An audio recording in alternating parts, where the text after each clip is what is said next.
रूपाली गांगुली और सौतेली बेटी ईशा वर्मा का घरेलू झगड़ा अदालत में पहुंचा। अनुपमा स्टार ने मांगे 50 करोड़। रूपाली गांगुली और उनकी सौतेली बेटी ईशा वर्मा के बीच का झगड़ा अब नाटकीय मामले में टीवी धारावाहिकों को टक्कर दे रहा है। ईशा वर्मा ने हाल ही में अनुपमा स्टार को साइकोटिक एंड अब्यूजिव पर्सन बताया था और अपने पिता अश्विन वर्मा और अपनी मां सपना के बीच दरार पैदा करने के लिए उन्हें दोषी ठहराया। ईशा ने कई इंटरव्यूज और सोशल मीडिया पोस्ट में रूपाली के खिलाफ कई आरोप भी लगाए। बदले में रूपाली ने अब ईशा के खिलाफ मानहानि का मुकदमा दायर किया है और 50 करोड़ रुपए के हर्जाने की मांग की है। टाइम्स ऑफ इंडिया की रिपोर्ट्स के अनुसार रूपाली के वकील सना रईस खान ने बताया कि हमने उनकी सौतेली बेटी को उनके झूठे और नुकसानदायक स्टेटमेंट के जवाब में मानहानि का नोटिस भेजा है। रूपाली गांगुली पब्लिसिटी के लिए अपमानजनक हथकंडों के इस्तेमाल के सख्त खिलाफ है और उन्होंने निराधार दावों से अपनी रेपुटेशन की रक्षा के लिए ये लीगल एक्शन लिया है। इन बेसलेस एलिगेशन का स्पष्ट रूप से रूपाली गांगुली की रेपुटेशन को नुकसान पहुंचाने और उनकी सार्वजनिक प्रतिष्ठा का फायदा उठाने के लिए किया गया था।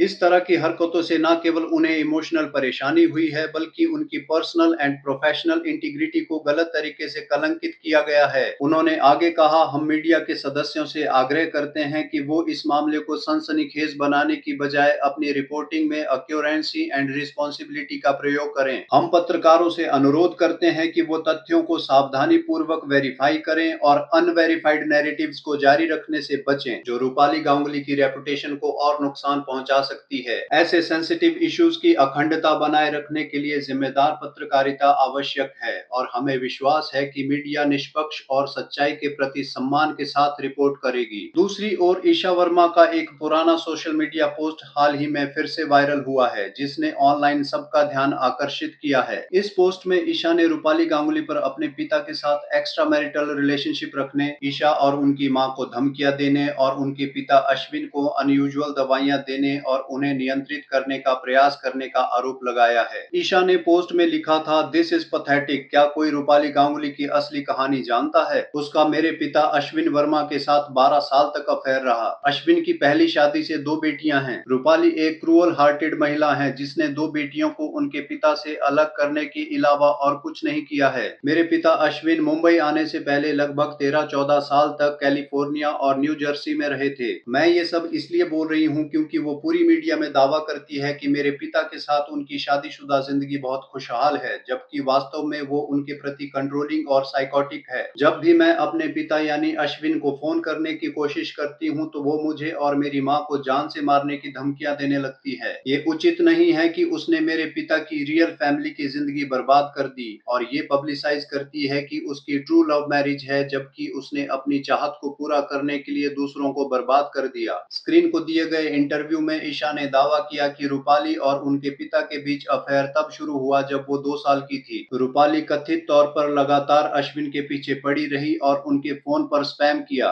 उसने ये भी दावा किया कि एक बार मुंबई में रूपाली ने उसकी मां को मारा था। मेरे पिता हमें मेरे दादा दादी से मिलवाने के लिए लाए थे। रूपाली लगातार मेरे पिता को फोन कर रही थी लेकिन उन्होंने इग्नोर कर दिया, इसलिए वो घर के बाहर आकर चिल्लाने लगी। दादा दादी की रेपुटेशन की खातिर हमने उसे ऐसा करने से मना किया और वहां से चले जाने के लिए कहा। वहां से जाने की बजाय रूपाली ने मेरी मां को मारना शुरू किया और अंग्रेजी और बंगाली में उन्हें गालियां देने लगी। मैं उस समय केवल 8 या 9 साल की थी और मैं डर गई थी। मुझे नहीं पता था कि क्या करना है। रूपाली को धमकाने के लिए मैं चिल्लाने लगी और हाथ में कोई चीज उठा ली। बता दें कि ईशा अश्विन वर्मा और उनकी पहली पत्नी सपना की बेटी हैं। दोनों ने 1997 में शादी की थी लेकिन 2008 में अलग हो गए। ईशा ने दावा किया है कि रूपाली ने उन पर और उनकी मां पर फिजिकल, इमोशनल, वर्बल और मेंटल शोषण किया है। दोस्तों, आप इसके बारे में क्या कहना चाहेंगे? क्या ईशा की कहानी सही है या रूपाली गांगुली ने जो मानहानि का केस किया है वो सही है? आप अपनी राय नीचे दिए गए कमेंट बॉक्स में शेयर कर सकते हैं और एंटरटेनमेंट से जुड़ी ऐसी ही लेटेस्ट अपडेट्स के लिए चैनल को सब्सक्राइब करें और बेल आइकन को प्रेस करना ना भूलें। धन्यवाद।